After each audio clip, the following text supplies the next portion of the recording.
Hi, this is Joe Roberts with 1WDradio.com, and you're listening to 1WDradio.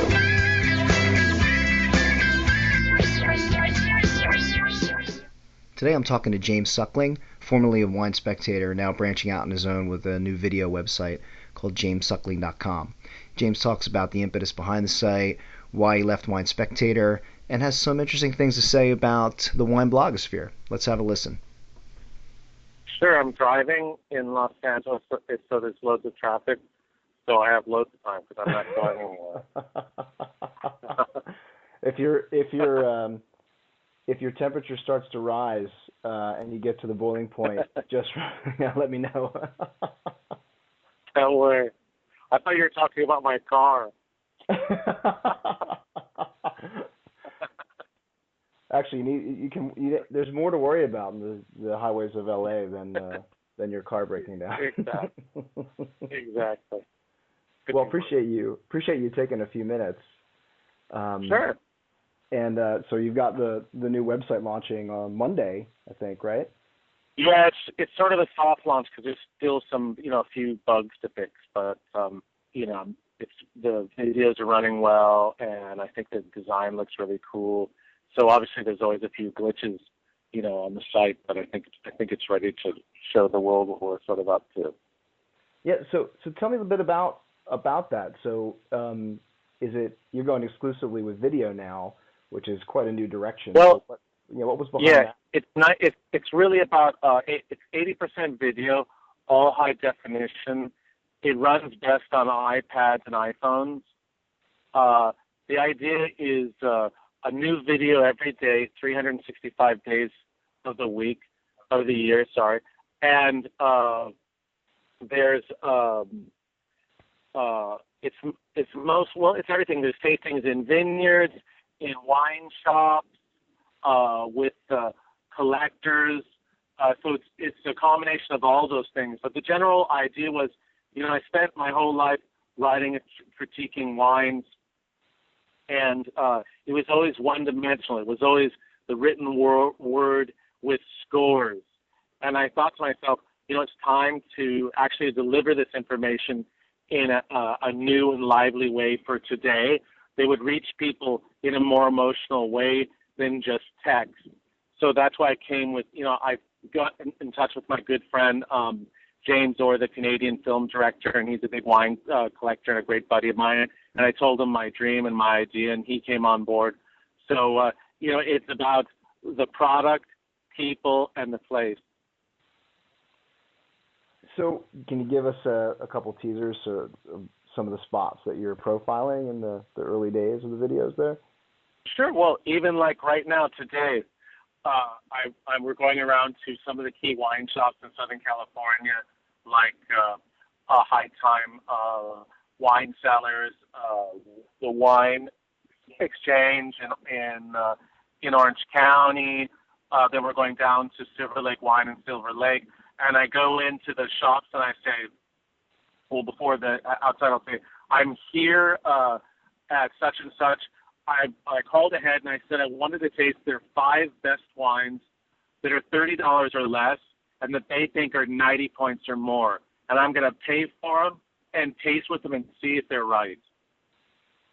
So that's one of the little genres I do every week, whether it's in Southern California, New York, Montreal, Hong Kong, London. And then the other things I do, because, that's a cool idea, because for so long I was writing about wines and maybe they were available in the States, maybe they would be later, maybe they're already sold out. So I thought, what about videoing actually the experience the consumer has and rating and videoing at the same time wines that people could act on the moment they saw the video and they know that it's in the market. And actually I paid for the wines too, so it's not like they gave them to me. Then the other usage would be, as you've seen from the other videos, like I could be at Lafite and I go to Lafite, see the guy, and then I taste the recent vintages with them, or I could be with Bruno Giacosa tasting his Barolo, or I could be with the people from Spotswood in Napa, or I could be in Champagne. All those I've already done. I have 150 videos which range from 3 to 6 minutes. excuse me, ready to roll. In terms of the video when you did sort of the teaser launch, and I know Hmm. initially some people actually were confused about the presentation of it, because I remember one version you had some text that Sure. said, can we achieve perfection? Maybe not. And then you've got you in a couple spots at some storied wineries saying, you know what, this is a perfect wine, 100 points. And people were thinking, well, Yeah. is he playing a joke on us? Or so can you kind of explain what you were after with that one? All we were after were just to pick people's interest and sort of have some fun with it, and just show that we were doing something different. So I don't think there was any sort of great message in that, other than to show people that where we've been and some of the sort of just sound bites and get people interested in it. And you spent a long, long time at Wine Spectator, obviously, and Hmm. built up a following there. So why leave Spectator? Was it specifically to kind of get into this new realm, or did that develop sort of after you already made the decision to go? No, it was, I spent 29 years at Wine Spectator, and, I started when it was in a garage in San Diego with 800 circulation, and, I had been there a long time, and I just, got to a point in my age, I said, I really want to do something on my own, and I want to be in charge of my own destiny, and there's some dreams that I want to fulfill, and the main one was to have a website and deliver what I know, share what I know in the past, what I know now, and what I'll know in the future in a new way. And it was as simple as that. There was no bad feelings or anything. It was just time for me to really go in my own mind. You say you started in a garage, and so that In kind of San sort of, Diego. yeah, that kind of sort of bootstrapping mentality, I think, is really prevalent right now in wine blogs like the one that I'm running, and that we see Sure. hundreds of. What are your impressions of those? Now that we've got this sort of this big proliferation, kind of explosion of that kind of coverage of wine. I think it's great. I think that the fact that there's so many wine bloggers, it's sort of this grassroots movement for wine, which is really important, and it shows that there's such a huge interest in America, particularly in younger generation, which is really exciting, and that I'm really happy everyone's writing about it and everyone's exchanging ideas about wine, because that's one of the best things about wine is actually exchanging your thoughts, your emotions about it, tasting with people, drinking with people. That's what it's made for. It's a provocative product. It gets everyone talking, everyone sharing, and I love it. Yeah, and passionate and arguing and all the other things I guess Exactly. that go along with it. Yeah. Exactly. That's just part of it. It's totally subjective. It's all opinions. I mean, some are better educated than others, but I think it's great that everyone's so interested in it. And that's been a huge change. I moved away to Europe 25 years ago, and now I've come back. Actually, was born and raised in Los Angeles, and it's just so great to see the wine culture here. And what I think is exciting too is or people in their 20s and 30s are really into wine. And often if I talk to them about the classics, Bordeaux, Burgundy, or even, let's say, California, they're more likely to know cool wines from Piedmont, like an awesome Barbera, or a cool, Rhone blend from the Languedoc than they're going to know about talking about Bordeaux or Napa Valley. That's cool. Yeah, quite an interesting shift happening, especially Yeah, now. I guess exactly. what are your impressions on the way that the Bordeaux pricing has gone? And we now that we see like big time sort of new money Hong Kong collectors coming in. I mean, some Yeah, of these wines that we describe as the classics, people may be a generation away from ever being able to taste now with the way those prices are going. exactly. No, I know. I think that the thing is, those are the headline grabbers, Yeah. and I spend quite a bit of time in the Far East. In fact, I'm the wine editor for the Asian Tatler, which is a top magazine out of Hong Kong and with 17 titles across Asia. So I know the market pretty well. And those headline grabbers are really a very particular part of the market. It's like talking about expensive watches or handbags or Ferraris or whatever.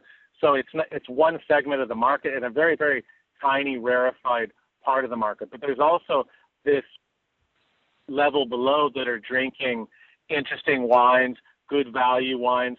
So I think that's headlines. But the fact is, places like China, I heard from a friend of mine who runs the Richemont watch group in the Far East. He told me that there's 100,000 new millionaires in China every month. Ooh. And new wealth generated there is insane. And interestingly, part of that new wealth is to show it off, and part of that is by buying expensive luxury goods. And these expensive top-end Bordeaux's and Burgundies are part of their buying list. So I think that those wines are going to become more expensive and harder to get. But the fact is, for most people, they're already out of our pocketbooks, out of our price range. Yeah, just going from inordinately expensive to impossibly expensive, right? Exactly. Yeah. Insane. When wines start $1,000, $1,000 for just a baby Bordeaux. And the interesting thing I find sort of ironic is at the same time you have the gap between these incredible wines and lesser wines is so small compared to 10 or 15 years ago. That's what's interesting. So you can be buying wines for $50, $100 that are very close in quality to these classic, expensive wines. That's exciting. Do you think that that Spectator and folks like you, I mean, when there seems to be like a bit of a backlash against the scores nowadays, but I think people also kind of lose sight of the history of that, in that probably prior to that kind of critical review, you had pretty expensive, what were supposed to be standard bearer wines that were pretty dirty. I mean, that weren't that good, right? Mm-hmm. And so now that that seems to have kind of the scores and that kind of critical review helps to level the playing field a bit. But now we're seeing scores setting these prices really crazy. And is that the type of I'm guessing that's not the type of reaction in the market you expect when you give a score to a wine. No, but I guess I don't get the question completely. Sorry, I guess what I'm saying is there seems to be a backlash against scores now. Against scores? From younger folks who just get into wine, where they don't have that history looking back, where before there were scores, you had wines that were expensive and supposedly were the best that actually maybe weren't all that good, right? I guess the backlash against scores, the fact is that you still have to be able to tell which wine is better than the other wine, because in fact, funny way, scores might be more important than ever because there's so much good wine being produced out there, and how does one know which wines to buy? Maybe the interesting thing is a 90-point wine today can be a $9 bottle, or it can be a $400 bottle. So people, if you use price, score, and the tasting note, you can make very good educated decisions. And assuming actually, who the person is and their palate that's actually critiquing the wine. So I think scores are just as, perhaps even more important. I hadn't really thought about it. More important today than they were in the past. But you need all the information to make an educated buying decision.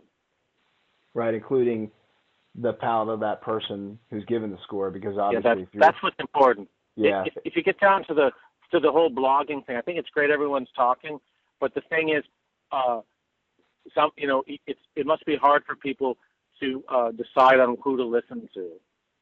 So I think it's my job too. I've been doing this for 29 years. I think that you need some reference points too, whether you agree or disagree with me or anyone else with a lot of experience, whether it's Bob Parker or Chances Robinson or whomever. I think it's good to have reference points, but it's good also to have new palettes and new discussion and new ideas and new likes and dislikes from people. but everyone needs to actually, have reference points. It's the same with any sort of critiquing, whether it's for movies or books or whatever. In terms of the new website, so you're gonna have a portion Mm-hmm. of it. I understand that is more Great. exclusive content, right? That's subscription. Right. Yeah. So what's going Yeah. on with the subscription-based portion? Well, because there's no advertising on the site, and wineries or people that we video don't pay us. So the only way to generate revenue is through subscription. Yeah. So that's generally the more high-end stuff.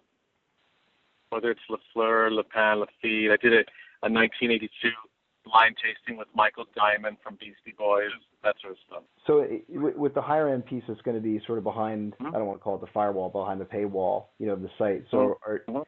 are you doing that kind of in terms of looking at that as your next money maker, or your kind of the future for you, in terms of keeping the wine side of your stuff profitable and being able to purchase more wine, etc.? Well, that's how I'm gonna make. The website is all the website. Is subscription based. So it's just like having a newsletter, but it's on the internet. So that's my business model. Mm-hmm. So I make a living by the subscription. So interestingly, also it's not just U.S., it's global. So I'll have subscribers around the world. And some of the other pay is going to be also the retail videos I told you about, because I think that has real value. It costs, let's say, it costs $16 to go to a movie in Hollywood. With the $14.99, you get 31 videos minimum in a month on jamesuckling.com. So I think it's pretty good value. Particularly when you see, I'm sure we'll send you a link next week, and you'll see the high quality of the high definition videos. Well, I do find that the concept of going into the shop's really intriguing, and you're saying, kind of looking at it from a consumer's perspective. Given all the time you spent in the wine world, did you ever wonder if you were kind of losing touch with what the normal consumer has to go through in terms of when they're purchasing wine? We were just talking about some of these wines that people will probably never ever get to try, etc. Yep. Is it kind of a way to kind of get back to that? Absolutely, dude. I've been living in Europe for 25 years. But in some nice places. Yeah, it's fun for me to. I always, I love going into wine shops and talking to people and see what's available. And I'm like all the rest of you, and I'm just like, I'm happy if I've forgotten my credit card, because if I do, I end up buying too much wine. I always say the most powerful critic in the world is the guy behind the counter for me. At the wine, some of the wine shops. Like in Jersey, it's because great. that's fun. I love it because I can't taste everything, and and I love getting turned on to new things, and that's why I love this idea that I came up with. I asked them to pick it out, and then we taste them, and then I'm just like, like I was just at Italian Wine Cellars, and they were 5 for $5 and pulled out some cool wines, like a white from Aosta, a really cool Santa Barbara Syrah that I thought was Australian. There was, some really cool things. There's a small grower champagne, $30 or $29 that I gave 92 points. I mean, that's cool stuff. When they, it's so much fun to do it. Yeah, I'm sure. And when they pull them out, are they pulling those out just as the staff thinks they're the best 5, or they're doing it based on like other ratings, or Well, I leave it up to them, but these guys, each of their special areas, they made the selections, like their champagne person, their Italian person. So it was really cool. But I leave it up to them, really. But I think that's again, that's worth paying for, because it's information that you get right away, and you can actually act on it right away. You can call. Yeah, it's a good point. Something that's actually available. Right away, it's there. Yeah. Yeah. So what's next But, for you? You've got the launch coming up, and obviously some focus on that. But what's next for you? Is there well, any? that's really nothing. Nothing next. That's going to take I don't know how I'm going to do it all in 24 hours. I'm really worried. I'll bet. I mean, 365 days a year. That's a tough call, man. Yeah, exactly. It's going to keep me busy. I may have created a monster. Yeah, I mean that's an enormous amount of hustle, my friend. Yeah, I know. It already is. So, anyways, I'm excited, and I'm excited to the reaction because I just think it's going to be really amazing, the video. And the nice thing is because I'm my own boss, that I can tweak things the way I want and go in directions that are fun and interesting. And I'm sure I hope most people like it. I'm sure there'll be some people that won't like it, but that's just the way it is. I mean, that's the job of being a critic. Great. Well, thanks so much for taking the time. No, to my talk pleasure. With me. Yeah. Hope to meet you one day if you come. Who knows? Maybe in Europe or L.A. or wherever. So. Well, thanks so much. I'm looking forward to checking jamessuckling.com out at the launch and seeing what you've got in store for those poor guys behind the counter at the shops. Okay. We're going to another tasting now, so it'll be fun. All right, have fun. All right, thanks again. Cheers. Take care. Thanks. All the best. Bye-bye. Yeah, bye.